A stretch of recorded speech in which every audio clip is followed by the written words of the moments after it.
Have you ever held something that felt heavier than it should? Not just physically heavier, but weighted with something else. Something that pressed against your very soul? I have. And what I discovered beneath that weight still visits me in the darkest hours before dawn, when the world itself seems to hold its breath. My name is Thomas Ashford, and in the autumn of 1839, I was a young physician fresh from medical college in Philadelphia. I'd come to the Missouri frontier seeking opportunity, adventure, perhaps even fortune. What I found instead was the Ironwood family, and a horror that has haunted me for the past 47 years. The town of Sorrow's Bend sat along the Missouri River like a festering wound on the landscape. Even its name should have warned me away. But I was young, ambitious, and foolishly confident in the power of modern medicine to combat any ailment, physical or otherwise. The previous doctor had fled in the night 3 months prior, leaving behind only a cryptic note. The dead don't stay dead in Sorrow's Bend. God help whoever comes after me. I dismissed it as the ramblings of a man broken by frontier hardships. How wrong I was. The Ironwood estate dominated the hillside above town like a Gothic cathedral of wood and stone. 3 stories of weathered timber and imported limestone, with windows that seemed to watch your approach like hollow eyes. The family had built their fortune on lumber and lead mining, but their true legacy, I would learn, was far more terrible. My first encounter with the Ironwoods came on my 3rd day in town. A servant girl, pale as milk and trembling like a leaf in a storm, appeared at my clinic door just as the sun began to set. "Dr. Ashford," she whispered, her voice barely audible above the wind. "Master Ironwood requests your immediate attendance. His son has taken ill." The ride to the estate felt longer than it should have, as if the road itself stretched to delay our arrival. The servant girl, Mary, she finally told me, sat rigid beside me in the carriage, her knuckles white as she clutched a small wooden cross. "What ails the boy?" I asked, trying to maintain professional composure despite the growing unease in my chest. Mary's eyes darted to mine, then quickly away. "He won't wake up, sir. Been sleeping for 3 days now. But his body—" She paused, seeming to wrestle with the words. "His body grows heavier each hour." I nearly laughed at the absurdity, but the terror in her eyes killed any mirth. "Heavier? Surely you mean more lifeless, more difficult to move." "No, sir. Heavier. Takes 4 men now to lift him when before my own arms could carry him easy." The estate's interior was a study in contradictions. Opulent furnishings imported from Europe sat alongside crude frontier necessities. Oil paintings of stern-faced ancestors watched from every wall, their eyes seeming to track my movement. But it was the smell that struck me most forcefully, not the expected sense of wood polish and smoke, but something earthier, deeper, like freshly turned soil after rain. Josiah Ironwood met me in the main hall. He was a man carved from the same wood as his house, hard, weathered, and somehow ancient despite being perhaps 50 years of age. His handshake felt like grasping cold iron. "Dr. Ashford, thank you for coming. My son, Samuel, requires your expertise." He led me up a staircase that groaned beneath our feet, each step seeming to protest our ascent. The hallway stretched before us, lit by flickering gas lamps that threw dancing shadows on the walls. Family portraits lined the corridor, and I noticed something peculiar. In each painting, the subjects stood beside ornate coffins. Not symbolic representations, but detailed, loving renditions of actual caskets. "A family tradition," Josiah said, noticing my stare. "We Ironwoods have always been particular about our final arrangements." The boys' room was at the hall's end, behind a door of black oak reinforced with iron bands. Inside, the air hung thick and oppressive. Samuel Ironwood, no more than 12 years old, lay on a bed that had partially collapsed under his weight. The mattress sagged so severely it nearly touched the floor. But it was the boy himself that stole my breath. His skin had taken on a grayish pallor, like granite, and when I touched his hand to check his pulse, it felt dense, almost mineral. His chest rose and fell with labored breathing, but each breath seemed to require tremendous effort. "When did this begin?" I asked, pulling my stethoscope from my bag. 3 nights passed. He complained of feeling heavy, tired. By morning, he couldn't rise from bed. By noon, Josiah gestured helplessly at his son. I placed the stethoscope on the boy's chest and nearly dropped it. The heartbeat was there, but wrong. Not the familiar lube-dub of a human heart, but something deeper, more resonant. Like something massive shifting deep underground. That first night at the Ironwood estate, I witnessed something that shattered my understanding of medical science. As I monitored young Samuel through the dark hours, his transformation accelerated. By midnight, his weight had increased so dramatically that the floor beneath his bed began to crack and splinter. I called for help, and 4 of the strongest servants struggled to move him to a reinforced platform Josiah had mysteriously prepared in the cellar. The fact that such a platform existed at all should have been my first warning that this was no isolated incident. The cellar was unlike any I'd seen. The walls were lined with stone chambers, each sealed with iron doors bearing the Ironwood family crest. A tree whose roots and branches formed a perfect circle, with Latin words beneath. Quod mortuum est, ponderat. What is dead weighs. This has happened before, I said. It wasn't a question. Josiah's face remained stoic, but his eyes betrayed centuries of sorrow. My family carries a burden, doctor. One that passes through our bloodline like a disease, but is far older than any plague. He led me deeper into the cellar, past rooms I realized were not storage chambers but tombs.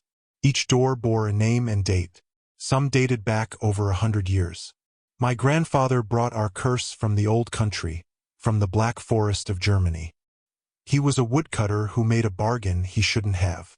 Josiah's voice dropped to barely above a whisper. He found something in those woods, something ancient that had been sleeping in the roots of an ironwood tree older than Christ himself. We stopped before a massive door, its surface covered in symbols that hurt to look at directly. He made a pact for wealth and long life. In exchange, his family would serve as vessels. When death comes for an Ironwood, we don't simply die. We transform. We become anchors. Anchors for what? My voice cracked like a young boy's. For things that should not be in this world. Things that need weight, physical, material weight, to maintain their hold on our reality. As if responding to his words, a sound emerged from behind the sealed door. Not a scream or moan, but something worse. The sound of stone grinding against stone, like continental plates shifting. Your son is beginning his transformation. If we cannot reverse it, he will become like the others. Sleeping but not dead. Growing heavier each year until he becomes dense enough to punch through the very floor of existence. I wanted to flee. Every rational part of my mind screamed that this was madness, that I should run back to Philadelphia and forget I ever heard the name Ironwood. But looking at that boy, struggling against something invisible and terrible, I couldn't abandon him. There must be a cure. Some treatment.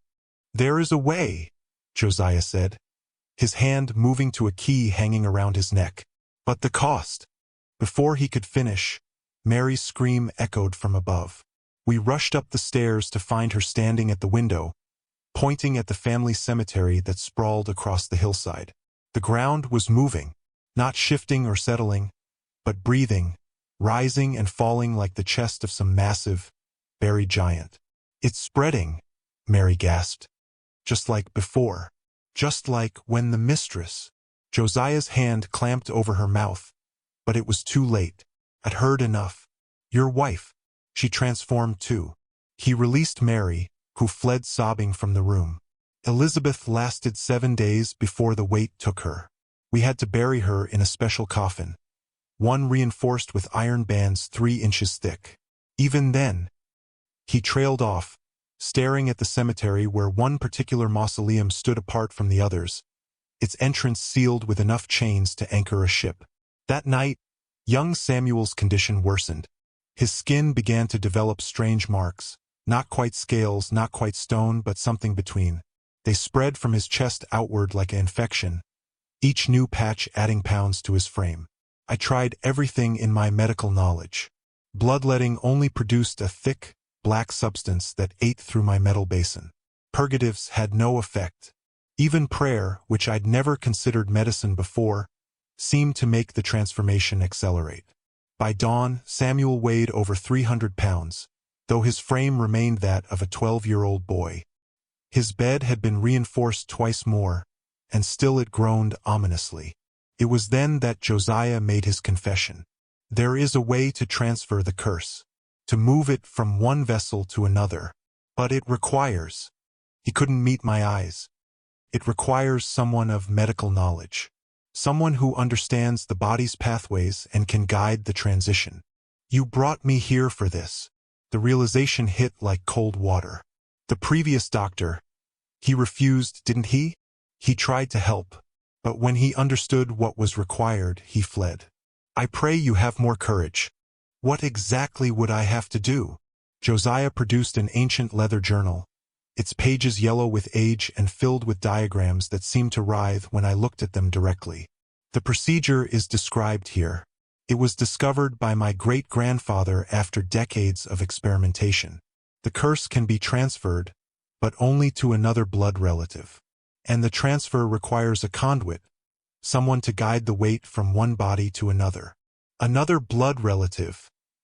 You mean, myself. I am ready. I've lived my life. Samuel has not. The nobility of his sacrifice might have moved me, had I not noticed the fresh earth on his boots and the scratch marks on his hands. Whatever Josiah had been doing in that cemetery the night before, it wasn't prayer. The journal's pages felt wrong beneath my fingers, as if the leather binding was not quite leather, and the ink not quite ink. The procedure it described was part medical operation, part occult ritual, and wholly an abomination against both God and nature. Yet as I watched Samuel's body continue its terrible transformation, his skin now resembling polished granite and his weight approaching 400 pounds, I knew I had to try. The procedure required 3 days of preparation. First, the subject, Samuel, had to be moved to what the journal called neutral ground, a place where the boundaries between worlds grew thin. In the Ironwood estate, this was a chamber beneath even the cellar, accessed through a hidden door behind the wine racks. The descent into that subcellar felt like traveling back through geological time. The walls changed from carved stone to natural rock, and finally to something that wasn't quite either, a substance that seemed to pulse with its own inner light, or perhaps darkness visible. The chamber itself defied architecture. It was circular, but the walls seemed to extend infinitely upward into shadow. The floor was marked with symbols that had been carved so deep they might have reached the earth's core. And at the center sat a stone altar that predated anything European, anything Christian, perhaps anything human. This was here when my grandfather bought the land, Josiah explained, his voice echoing strangely in the space. The native tribes wouldn't come within miles of this hill. They had legends about what slept beneath it. We placed Samuel on the altar. The moment his body touched the stone, the symbols on the floor began to glow with a sickly phosphorescence. The boy moaned, the first sound he'd made in 2 days. The second day of preparation was worse. The journal demanded sympathetic resonance between the curse's current host and its intended recipient. This meant Josiah had to be gradually introduced to the weight. Not physical weight, but something far more terrible, the spiritual mass that was transforming his son. I followed the journal's instructions, using instruments I'd found in the previous doctor's abandoned supplies, tools that no medical school would recognize. There were needles made from meteoric iron that could pierce both flesh and what the journal called the subtle body. There were tubes of blown glass that seemed to contain their own miniature storms. And there was a scalpel whose blade could cut things that shouldn't be cuttable, shadows, reflections, the spaces between heartbeats. I made incisions in both Samuel and Josiah, following patterns that seemed to write themselves across their skin. No blood flowed from these cuts. Instead, something like liquid starlight seeped out, connecting father and son with threads of luminous darkness. Josiah bore it stoically, though I could see the strain in his eyes as the weight began to transfer. His body didn't grow heavier, not yet, but something in him began to change. His shadow deepened, began to pull at the floor beneath him as if it had acquired its own gravity. It was on the second night that Mary came to me with a revelation that changed everything. "You need to know the truth, doctor," she whispered, glancing nervously at the stairs leading to the subcellar. "About Mrs. Ironwood. About why her coffin was so heavy. She transformed, like Samuel. Josiah told me." Mary shook her head violently. "No, sir. That's not. Elizabeth Ironwood didn't die from the curse. She died trying to stop it." My blood chilled. "What do you mean?" "She found a way to break it. To truly break it, not just transfer it. But it required." Mary pulled a hidden diary from her apron, Elizabeth Ironwood's diary. "It required the willing sacrifice of the cursed one, and the destruction of the original anchor." I read Elizabeth's words by candlelight, my hands trembling. She had discovered that the curse wasn't simply a bargain made by Josiah's grandfather. It was older, darker. The thing in the Black Forest had been imprisoned in that ironwood tree by ancient peoples who knew what it was, a fragment of something vast and hungry that existed in the spaces between spaces. The Ironwood family hadn't just made a deal with it. They had become its prison bars. "The weight isn't the curse," Elizabeth had written. "The weight is what keeps it here. Each transformed ironwood becomes another chain, another lock. But if the chains are broken without a replacement..." The entry ended mid-sentence. The next pages were torn out. "She tried to destroy the anchor," Mary whispered. "The original coffin, the one brought from Germany." Josiah stopped her. He couldn't let her release it, even if it meant saving Samuel, saving all future generations. He was too afraid of what would escape. I understood then why Elizabeth's coffin was so heavy. It wasn't the transformation. Josiah had weighted it down, sealed it with enough iron and stone to ensure she could never rise, never finish what she'd started. The third day arrived with a storm that seemed to come from nowhere. Black clouds gathered over Sorrow's Bend, but no rain fell. Instead, the air grew thick, oppressive, like breathing through wet wool. The procedure had to be performed at midnight. Josiah lay on a second stone altar that had been raised beside his son's. The connections between them, those threads of dark light, had multiplied through the night, creating a web that pulsed with each labored breath. But as I prepared to speak the words that would complete the transfer, I thought of Elizabeth's diary, of her desperate attempt to break the cycle, of the torn pages that might have contained the answer. "Josiah," I said, my voice barely steady, "what did Elizabeth discover? How did she plan to break the curse?" His eyes, already dimming with the approaching weight, flickered with something. Fear? Regret? She was mad with grief. She would have destroyed us all. Or saved you all. "You don't understand what sleeps beneath this house, Doctor. What has been sleeping for centuries, held down only by our sacrifice. If it wakes, if it escapes." A sound interrupted him. Not from the chamber, but from above. From the cemetery. The chains on Elizabeth's mausoleum were breaking. The sound of breaking chains echoed through the earth itself, each snap reverberating in the bones of the house. Josiah tried to rise from the altar, but the weight had already begun its work on him. His body, though not yet transformed, moved as if through thick honey. "She's waking," he gasped. "Elizabeth." I weighted her coffin with more than iron. I used the binding stones, the ones grandfather brought from the old country. "If she breaks free." Another chain snapped, the sound closer now, as if the cemetery itself was moving toward the house. I had a choice to make. Complete the procedure and transfer the curse from son to father, perpetuating the cycle Elizabeth had died trying to break. Or, where are the missing pages? I demanded.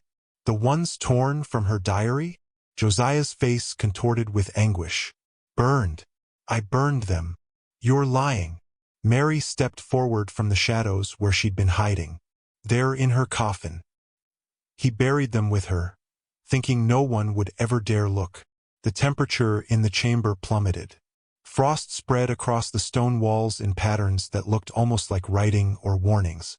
Samuel's body began to convulse, the granite-like scales on his skin cracking, revealing something underneath that glowed with that same sickly phosphorescence I'd seen in the floor symbols. "Please," Josiah begged, "complete the ritual. Save my son. But I was already moving, grabbing one of those impossible scalpels that could cut between spaces. Mary, keep them stable. Don't let the connection break completely. Where are you going? To ask Elizabeth how to end this. The journey from the subcellar to the cemetery should have taken 10 minutes. It felt like hours and seconds simultaneously. The storm above had become something else entirely. Not weather, but a wound in the sky through which something vast and terrible peered down at Sorrow's Bend. Elizabeth's mausoleum stood at the cemetery's heart, a Gothic monument to guilt and fear. The chains that had sealed it lay in pieces on the ground, each link as thick as my wrist, each one inscribed with symbols that hurt to perceive directly. The door stood open, hanging on one hinge. Inside, the air was thick with the scent of turned earth and something else, ozone like the aftermath of lightning. Elizabeth's coffin sat at the chamber's center, its lid already partially displaced. The wood was ironwood, of course, but reinforced with bands of metal I didn't recognize, something that seemed to bend light around it. As I approached, the lid moved another inch. A hand emerged, not decayed, not skeletal, but transformed. The skin was like marble shot through with veins of gold, and it moved with terrible purpose. Dr. Ashford. The voice came from within the coffin, but also from the walls, the floor, the air itself. Elizabeth Ironwood was speaking through the very fabric of the space. You came for the pages. I came for the truth. She sat up slowly, and I saw what 3 years in that weighted coffin had done to her. She was beautiful and terrible, her face a sculpture of living stone, her eyes pits of starlight. The weight that should have crushed her, imprisoned her, had instead transformed her into something else. Not an anchor, but a key. Josiah never understood, she said, reaching into the coffin to retrieve a packet of folded pages. The curse isn't a curse. It's a covenant. Each generation of Ironwoods doesn't just carry the weight, we become the weight. We become the barriers between this world and what lies beneath. The thing from the Black Forest. She laughed, and windows throughout the cemetery shattered. The Black Forest was just where it was sleeping when we found it. It's older than forests, older than stone. It exists in the spaces between atoms, in the pause between heartbeats. And it's not alone. The pages felt warm in my hands, almost alive. As I unfolded them, the words seemed to write themselves across my vision. The Ironwood Covenant, properly understood, is not a prison but a transformation. Each weighted soul becomes not an anchor but a guardian, holding closed doors that should never open. But the transformation can be guided, shaped. Instead of becoming stone, we can become the threshold itself, conscious, aware, and in control. You didn't fail, I said, understanding flooding through me. You succeeded. You transformed, but not into dead weight. Into something that could fight back. Elizabeth stood, and though she must have weighed tons, she moved with impossible grace. Josiah was so afraid. He couldn't see that the only way to truly guard a door is to become the door. To stand watch with full knowledge and consent, not as a sleeping prisoner but as an awakened sentinel. And Samuel is at the crossroads. He can become what Josiah fears, another sleeping weight. Or he can become what I am, awakened stone, conscious crystal, a living seal on wounds in reality. Another sound from the house, screaming. Mary's voice, high and terrified. Something's gone wrong, I said. Elizabeth's expression darkened. Or something's gone right. The old thing stirs. It senses the covenant weakening. We must go. She moved through the cemetery like a force of nature, her footsteps leaving deep impressions in the earth. I followed, the pages clutched to my chest, my mind racing through the implications of what I'd learned. The house was changing when we arrived. The walls rippled like water. The windows showed views of places that couldn't exist, vast caverns of living darkness, cities of impossible geometry, spaces between spaces where things that had never been born writhed in eternal hunger. In the subcellar, we found chaos. Samuel had completed his transformation, but not into stone. His body had become something like dark glass, and within it, something moved, not organs, not blood, but shadows with too many angles and eyes that opened in places eyes should never be. Josiah lay unconscious, the ritual half complete, the threads between him and his son now writhing like living things, trying to pull something through from elsewhere.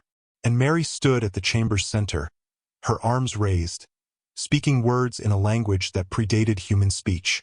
Her eyes had rolled back, showing only white, but that white was full of moving symbols, equations that described realities where mathematics went mad. "She's opened a door," Elizabeth said. "The girl has talent, and terrible timing. Through the connections between Samuel and Josiah, through the weakened covenant, something was coming through. I could see it in the air itself. A presence so vast that our entire world was just a membrane it was pressing against, trying to pierce. The thing pressing through from the other side had no true form, but our minds tried desperately to give it one.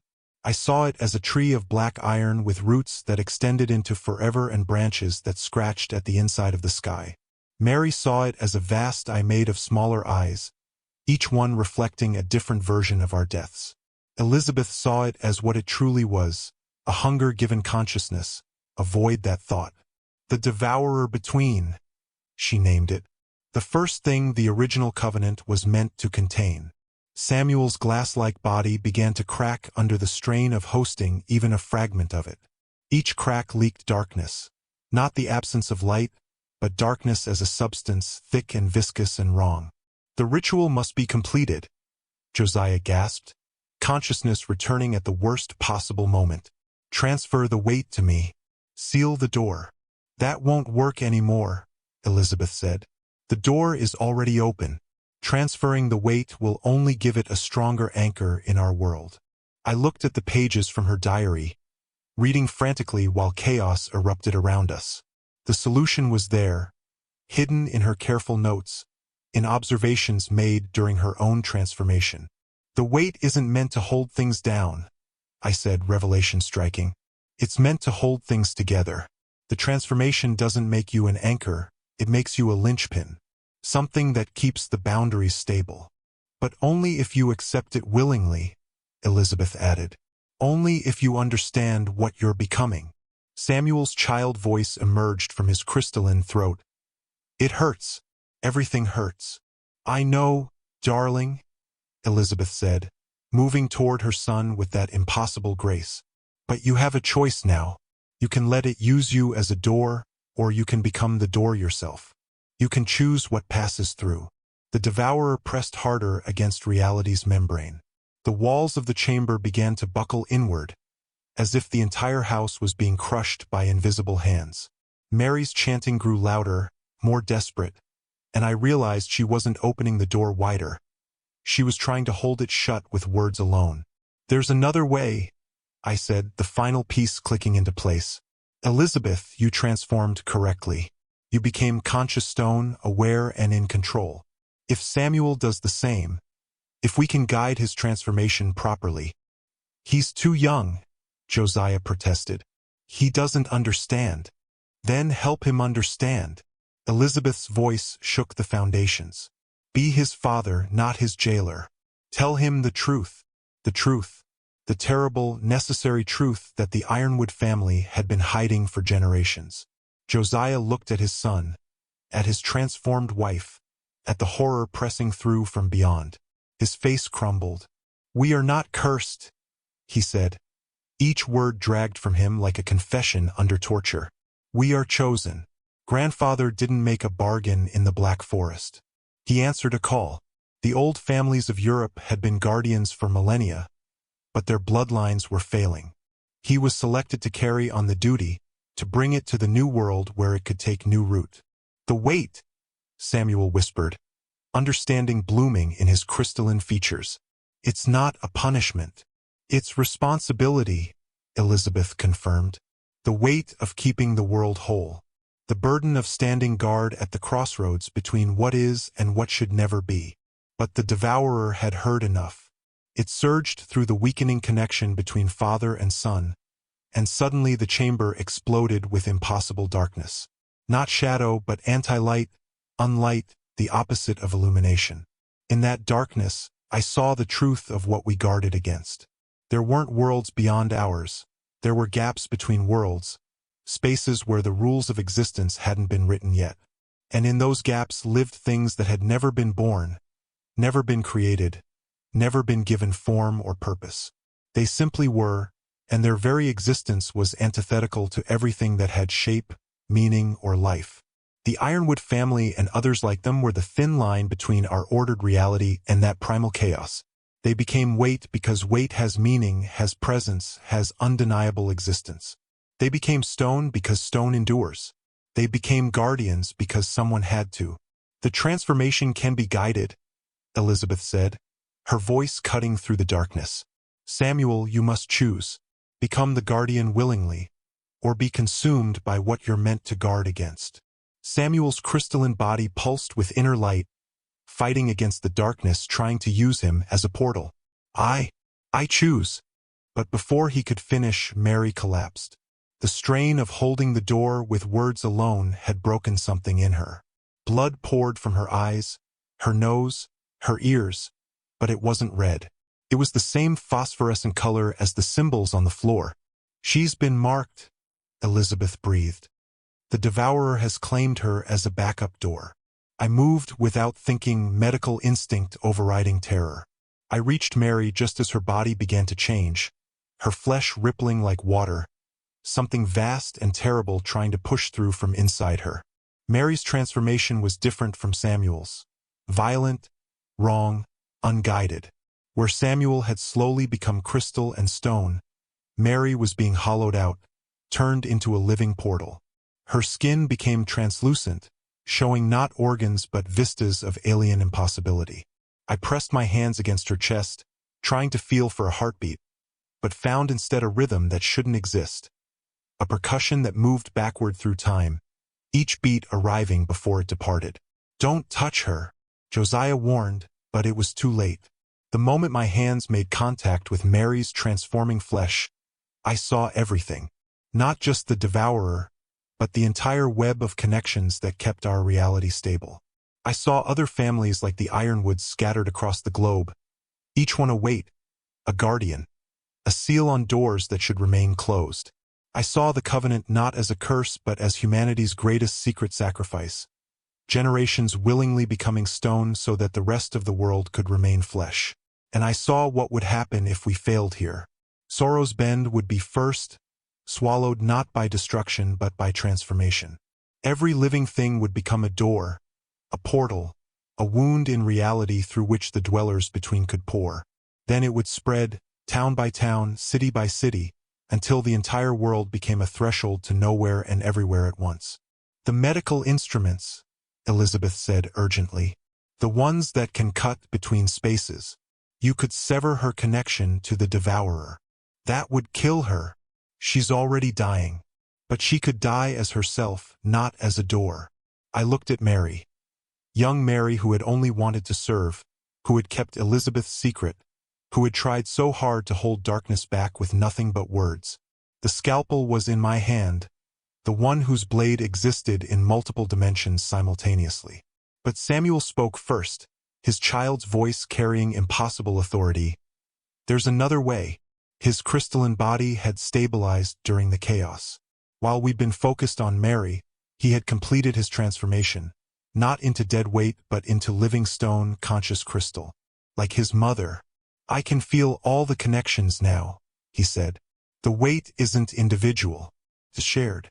The covenant connects all of us, past, present, and future. Every Ironwood who ever transformed is still here, still holding the line. He was right. In my brief vision, I'd seen them, generations of guardians frozen in stone and time, but not dead. Sleeping, waiting, holding. We can share Mary's burden, Samuel continued. Spread the transformation across the entire bloodline. Not enough to transform anyone fully, but enough to save her. That's never been done, Josiah protested. Because you never tried to work together, Elizabeth countered. You always saw the transformation as isolation, as imprisonment. But what if it's meant to be communion? The darkness pressing through Mary grew stronger. Her features were barely human now, her body a collection of angles that hurt to perceive. But her eyes, Her eyes were still hers, and they were terrified. "Do it," I said. "Whatever you're going to do it now." Elizabeth and Samuel moved in perfect synchronization, their transformed bodies flowing like living stone. They placed their hands on Mary, Elizabeth at her head, Samuel at her heart. Josiah, still partially transformed, still fighting the weight, dragged himself forward to complete the triangle, his hands on her feet. "The blood calls to blood," Elizabeth intoned, her voice harmonizing with itself in impossible ways. "The stone remembers stone. The weight knows weight." The air in the chamber grew thick, not with darkness but with presence. I felt them, all the Ironwood guardians stretching back generations. They were in the walls, in the floor, in the very foundations of the house. They had never left. They had been holding, waiting, watching. "We share the burden." They spoke in unison, voices from past and present merging. "We carry the weight together." Light erupted from the connected members of the Ironwood family. Not the sickly phosphorescence of before, but something clean and pure. It flowed into Mary, pushing back the darkness, reclaiming her flesh from the thing trying to wear it. The devourer fought back. The chamber shook as it pressed against reality with renewed fury. Cracks appeared in the air itself, showing glimpses of the spaces between, vast voids where geometry went to die, where concepts like up and down were torture, where existence itself was pain. But the Ironwood covenant held. More than that, it grew stronger. I watched in awe as Samuel's crystalline form began to resonate, sending out waves of solidity, of reality, of weight that meant something. Elizabeth's marble flesh sang with harmonics that rebuilt the boundaries the devourer was trying to break. Even Josiah, terrified Josiah who had been willing to sacrifice his son to maintain the status quo, added his voice to the symphony. Mary screamed, a very human scream, and the darkness erupted from her like pus from a lanced boil. It hung in the air, a cloud of unbeing, before being drawn into the space between the three Ironwoods. There, caught in their triangle of transformed flesh and conscious stone, it was contained. "Now," Elizabeth commanded, "choose, creature of the void. Accept the covenant or be expelled back to the spaces between." The devourer writhed, fought, raged, but caught between three who had accepted their transformation, who had chosen their weight, it was powerless. This was what the covenant had always been meant to be, not a prison but a partnership. The Ironwoods didn't just hold doors closed. They taught the things beyond those doors that there was another way. Impossibly, the devourer spoke. Not in words, but in concepts that scarred themselves across our consciousness. Existence hurts. Form is pain. Why do you persist? Because pain means we're alive, Samuel answered with wisdom beyond his years. Because form gives meaning. Because persistence creates purpose. The devourer considered this. In that moment of consideration, I saw its true nature. Not evil, not malicious, just fundamentally incompatible with our reality. It existed in the spaces between because that's where non-existence could be. It pressed against our world not from hunger but from curiosity, wondering why we chose the pain of being over the peace of unbeing. "We offer you a different bargain," Elizabeth said. "Not imprisonment, but observation. Watch through our stone eyes. Feel through our weighted flesh. Learn why we choose existence, even when it hurts." The chamber held its breath. Even time seemed to pause, waiting for an answer. Then, slowly, the devourer retreated. Not expelled, but withdrawing. It settled into the space between the three Ironwoods like smoke settling into a bottle, contained but not imprisoned. "I will watch," it agreed. "I will learn. But if you fail, if you forget why you choose to be, I will return." The darkness dissipated. The cracks in reality sealed. The chamber, battered but intact, fell silent except for Mary's ragged breathing. She was human again, scarred, traumatized, but human. The marks of her near transformation remained as silver lines across her skin, like cracks in porcelain filled with starlight, but she was herself. "The covenant has changed," Elizabeth announced, helping Mary sit up. "It's no longer a burden passed from parent to child. It's a choice, offered to those who understand the weight of keeping the world whole." I stayed in Sorrow's Bend for 3 more months, documenting everything. The medical notes, the occult procedures, the true history of the Ironwood family. All of it went into a journal that I keep locked in a safe to this day. Not because the knowledge is dangerous, though it is, but because it's sacred. Samuel's transformation stabilized over the following weeks. He could shift between his human form and his crystalline state at will, though he said the stone form felt more natural now. Like taking off tight shoes, he explained with a child's simplicity. He aged normally in human form but could become ageless stone whenever the weight of guarding was needed. Elizabeth took charge of the family with Josiah's grateful blessing. He had seen what his fear had nearly cost them, how his refusal to accept the transformation as anything but a curse had almost broken the covenant entirely. Under her guidance, the Ironwood estate became something new. A school, a sanctuary, a place where those who carried similar burdens could learn to bear them properly. Mary recovered, though she was changed. The silver lines on her skin would glow sometimes, usually when something from beyond pressed too close to our reality. She had become sensitive to the boundaries, able to feel when they weakened. Elizabeth offered to teach her, to help her understand her new awareness. Mary accepted, but it was what happened on my last night in Sorrow's Bend that haunts me most. Josiah came to my room as I was packing my medical supplies. He had aged years in those 3 months, his hair gone entirely white, his face lined with the weight of understanding. "Dr. Ashford," he began, then stopped, struggling for words. "Thomas, what you've seen, what you've learned, it changes you." I nodded, continuing to pack. My hands had developed a slight tremor since that night in the chamber, and sometimes I saw things in the corners of my eyes. Cracks in the air that shouldn't be there, shadows that fell the wrong way. "The covenant isn't just for families like ours," he continued. "Every person who learns the truth, who sees what lies beneath, becomes part of it. You carry weight now too." He was right. I could feel it, a heaviness that had nothing to do with physical mass. It was the weight of knowing that our reality was far more fragile than anyone suspected, held together by sacrifices no one knew about. "What am I supposed to do with this knowledge?" I asked. "Whatever feels right. Some become watchers, like Mary. Some become teachers, spreading the truth carefully to those who can handle it. Some simply carry it silently, adding their small weight to the universal balance." He handed me a letter, sealed with the Ironwood crest. "If you ever need us, or if you find others who carry similar burdens, send word. The covenant is stronger when we stand together." I left Sorrow's Bend the next morning. The town seemed different in the dawn light, not cursed, but watchful. Every building, every tree, every stone seemed to carry a bit of weight, holding reality in place through sheer presence. I returned to Philadelphia, resumed my practice, lived what appeared to be a normal life. But I was changed. I could see the weight others carried, the secret griefs, the hidden responsibilities, the unspoken burdens that keep society functioning. I began to understand that the Ironwood covenant was just one of many, that humanity was full of quiet guardians holding back various darknesses.